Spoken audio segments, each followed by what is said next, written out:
Hey everyone, welcome back to the channel. I'm Andrew Ruffin, and today I'm here with author Jyoti Dhanota. Jyoti, how you doing? Good. Thank you for having me. Absolutely. Now you're here to speak about your new book, Entwined Paths. Is that correct? Correct. Okay. Why don't you tell us a little bit about that? So, Entwined Paths is the fourth book in the first ever series that I wrote, the Entwined series. And this book basically takes place in California and in London. So, it's a combination of like two places. It's a second chance romance. And I'm trying not to give too much away because if I do, I'm kind of giving the series away because it's like the last book of the series. As Mhm. of right now, I'm thinking there might be a spin-off because there's like two characters that I can pull from that were just side characters, but they can have like, I can make it 5 out of 5, or I Okay. can make a spin-off. So I'm not sure yet what we're gonna do, but we'll see. All right, Jody, why don't you tell everyone a little bit about your personal background? Yeah, so I started writing in 2022. So as of now, I believe I have 17 books out. One of them is the poetry book. Four of them are the part of the Entwined series, and a few are like sequels, like Beautiful Mistake is the sequel to Beautiful Consequence, Piece of Work is the sequel to Whisked Away. Other than that, they are like standalone books. But if you like read my books, you'll see like um I like to bring in characters from books that don't have anything to do with each other, kind of, and just like put them in there. And Hmm. then people that like have been with me and in my journey, they'll be like, "Oh, look, it's like a little Easter egg thing." Like, okay, he's from that book. Hmm. I love how you said 17 as if that was no big deal, but we have to talk about that. So, 17 books. How long does it take you to write one book normally? It just depends on the how fast I can come up with like ideas of Hmm. how I write it. So, like these books are about 100 to like less than 200 pages. Okay. Um, so for me, it's just writing it on my phone, and I don't write in order. I write what comes to me first, All right. right? I cannot write like chapter one, chapter two. I can't do that because Hmm. that's how you get writer's block, and that's how you're gonna miss something and be like, oh wait, like I can add this here, and then I can, instead of being like, oh, I already wrote that chapter, and like instead of going back to fixing it, I could be like, okay, I can play like a little puzzle basically in my phone. That's what it is. It's like Hmm. an idea is here, and I just have to put it down in my notes app, like write the chapter how I would write it, like literally as if it was being written. And then I will put the puzzle together on Google Docs when it's ready to go. And Wow. that's to be like, okay, I'll email them to myself and be like, this can fit right there, this could fit right there, and then go with the flow because the editor, the beta reader, they'll tell you like, hey, you already said this, or because as an author, you wrote the book, you already know, and sometimes you'll be like zoned out when you're reading it, so somebody else has to catch it for you. So Yeah. it just depends on how long it takes the editor, the beta readers, and then me to redo everything and then look at that second round of edit. Very interesting. So, with your most recent release, Entwined Paths, are Yeah. there any characters in that book or any characters in the series that you personally relate to, or are they all just people you created in your head? There are people that I just created in my head. The reason that is because I just wanted to do a series that has like Punjabi main characters because I'm Punjabi and there's a lack of representation of Punjabi people in literature, like in fiction. Like there's Indian representation, but they're never like Punjabi, right? Okay. So like all of my books, the main characters are mostly Punjabi. There's a few where the main character is like something else, but Mhm. most of them are. And I like to represent my culture. So in like one of them, you'll see like the wedding, like a Punjabi style wedding, or you can like learn about the outfits that they're wearing and just like everything in that sort. Because Mhm. I can like visualize it in my head, and I'm like, I believe a lot in like manifestation and stuff. So I'm like, if I can visualize it, I'm like, when it turns into a movie, how do I want it to play out? Because Right. it's gonna happen someday, like the way that I'm thinking. I'm like, there has to be because there's so little lack of Punjabi representation that somebody's gonna be like, we can probably do this. You Hmm. know, like Netflix had that one show with the Indian girl, and she wasn't Punjabi, or I forgot what the name of that show was, but it was like a very big deal and people were like all watching it and I Mhm. completely, I'm not a Netflix girl. Right. I'm I'm like K-dramas and stuff. So yeah, so I was like, I remember that it was like a big deal because everybody's like, oh, I want to watch the show.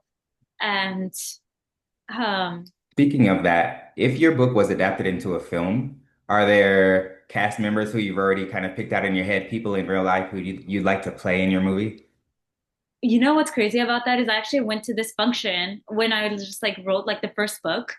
It's like it's only for females, but it's like all for it could be any female, but mostly Punjabi females, and it's called Jiya, which means daughter, Tamila, which is festival. So it's a festival of daughters, right? And it's basically a tradition that's been going around forever, and it's like when married women would usually come back home, so then they can like celebrate with their families and stuff. But now like everybody kind of just does it. It's throughout the world, like Canada, Wow. Australia, America, any country like probably has it. Hmm. Um, and I was writing the first book, and I see this girl, and I'm like, oh my God, you're like, I went up to her, and I like, she went up to me because I gave a speech about like how I'm an author and this and that. So she actually came up to me and she's like, what's your book called? And I was like, you look exactly how I pictured Serena looking. Because Serena is in the Entwined series, she is the main character you'll see for book one, Hmm. and that's what I was working on. And I was like, oh my God, you like I need to get it. Like I need to have your contact information because I'm like, you are literally what I imagine her looking like. Right. Wow. That's very cool. Yeah. So other than something like that, what are the most rewarding moments for you as an author? Um, when I see good reviews on Goodreads, you Yeah. know, and when I get like emails from ARC readers, so those are advanced reader copies, so they will basically read it and leave a review. That's like part of the you have to do kind of thing. But Hmm. for me, I'm not like I know some authors will be like, leave me a 5-star review or 4 stars or whatever. I'm like, can you just leave me an honest review so I know what I need to work on next time, Oh, right? And right. someone did that with book three, and they're like, I didn't like this part. Like they wrote it in the review, and I was like, okay, we need to take that out in book four then, like let's do less of this. And Yeah. thankfully she emailed me. She's like, hey, I want to start my editing kind of business. So can I edit book four for free? And I was like, here, do it. Yeah. And then Wow. in book three, someone emailed me because my main character, Neil, for book three is a US history and poli sci teacher. So this book kind of came out around the winter of 2024 or January 2025, like the winter, basically. And Hmm. she emailed me and she's like, I love the way that things were handled. And as like a teacher, I could relate. Like it was a long just email. So those moments too. Wow. Okay. So you mentioned that you took some of the advice from a review in book three and you made a change for book four. Yeah. How important is it for you to do things like that versus leaving it in the way that you had it originally? I think having that just kind of relates to how I want the reader to just be able to enjoy the book. If it's like too much of one thing, it's like, okay, I should probably take this out and put another scene because I can make another scene. That's not a problem. Right. I'm not like chapter one, chapter two, chapter three. I can always put puzzle pieces where they need to go. Okay. If there was one thing you wanted readers to take away from your books, what would that be? I want you guys to learn about my culture. I mean, that's why I'm making these characters the way they are. And also a lot of, not a lot, but sometimes I relate it to my real life Hmm. and stuff. So in 20th Paths, the main character, Ahan, he is a therapist. So a lot of the reviews that have come to me, whether it's via Goodreads, story, I think it's called Storygraph, or like anything, messages and stuff, Hmm. they will tell me that they got secondhand therapy, basically. Oh, wow. Okay. Yeah. That's But awesome. it's like things that I thought about, things I've talked about with my therapist, and especially like friendship betrayals and stuff. Like I've gone through, and I just yesterday, because what's today, the 23rd, May 23rd? Yeah.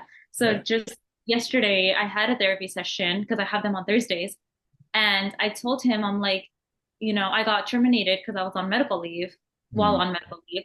And I'm like, the person that hired me was a friend. And the fact that like a friend did this, like again, I'm Wow. like, I've been through a betrayal after betrayal after betrayal after betrayal that now I have not just like a glass wall that somebody could just knock and now I'm gonna let them in. And I told him, I'm like, I built this brick wall around me and it's gonna take so much effort to get in because of the fact that I've lost my trust in people. I Hmm. still hurt, like all of this. And he said, like, but at least you're kind of learning to trust yourself and be with yourself. Right. And that stuff was in the book too, about like having a friends group, having like, one thing is like you don't have the motivation to eat. Like I can't even make a sandwich, right? And it's Mhm. like they just eat the components of a sandwich, put it together in a bowl, boom, you're done. Wow. Are you ever concerned about putting too much of yourself into your books, or is that exactly what you want to do? There's not too much of me because it's not every single part of me is in a book. It's if there's something that triggered the book, like contracted together. Hmm. That was never supposed to happen because I always told myself in book four, the fourth book that I wrote called Beautiful Mistake, I put, like I said, that was the sequel to A Beautiful Consequence. So obviously those characters are in there. But you see characters from the first book, The Chaos Within Us, and then The Chance We Took, which is the third one. Like the Easter egg stuff that I was talking about. I was like, okay, this is the last book I'm writing. I'm going to combine all my characters. There's going to Right. be parts, right? Um, but obviously, like the one that's not the sequel, they only had a little bit, like a chapter. Whereas, like the sequel characters, you kind of see them popping up a little more.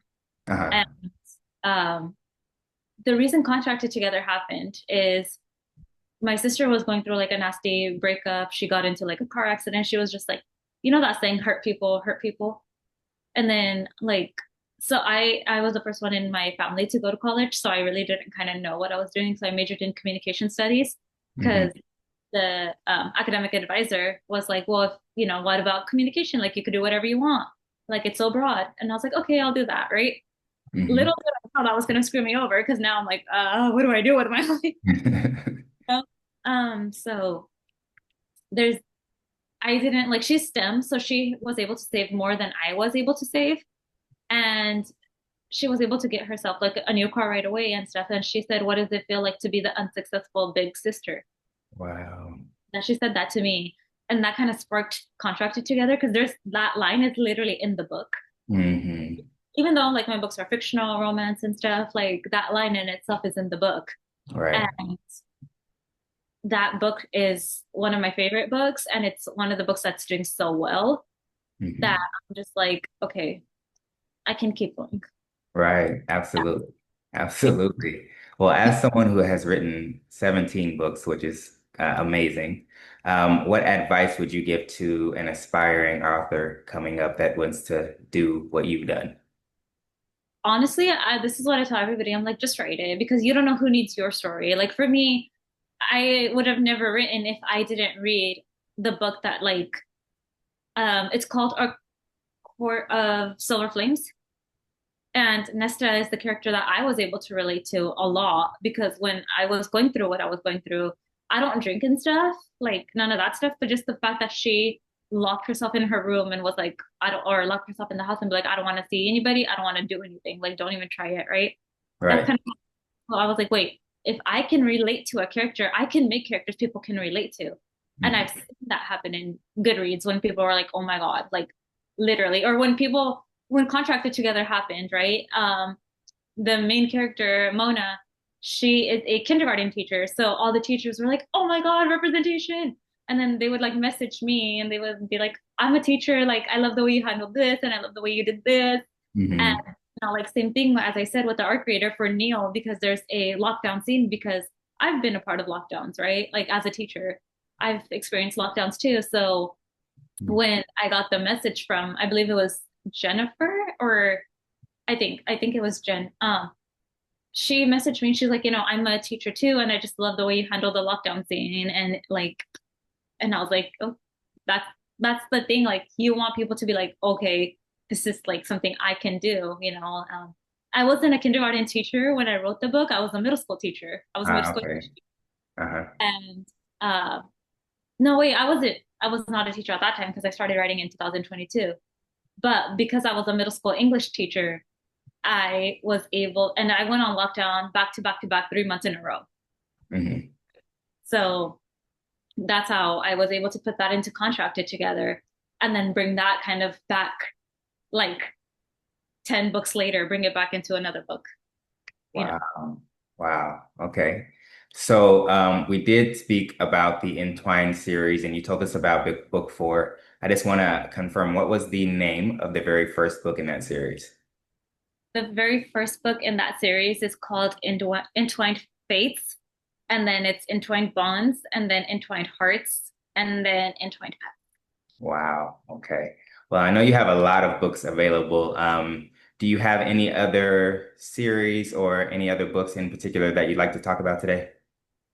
I think the ones that are doing like the best right now are Contracted Together, which I just kind of talked about.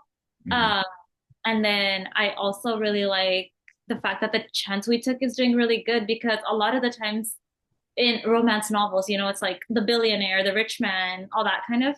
But Hmm. in Chance We Took, a lot of people are able to relate to it because he's a photographer. And then she's just like a event coordinator, like event planner. So it's Hmm. like real people jobs and not like the billionaire trope or the Right. millionaire or like the rich man, poor girl kind of stuff, right? Right. Um, and then in the Billionaire's Gambit, a lot of people like the fact that it's the girl that's actually the rich one and not the guy. Yeah, definitely. Yeah. Definitely. Okay, that is awesome. Well, Jody, thank you so much for speaking with me today. I really, really appreciate it. Those of you watching who want to check out Jody's work, you can click on the links below and find her 17 amazing books. Yeah. One of them is poetry. So if you ever want to read poetry, it's called Resilient Dreams. Oh, okay. I wish we had time to talk about that one. Maybe we'll get together again and you can read us an excerpt from that. Oh, yeah, sure. Okay. Those of you watching, don't forget to like, comment, and subscribe, and we'll see you next time.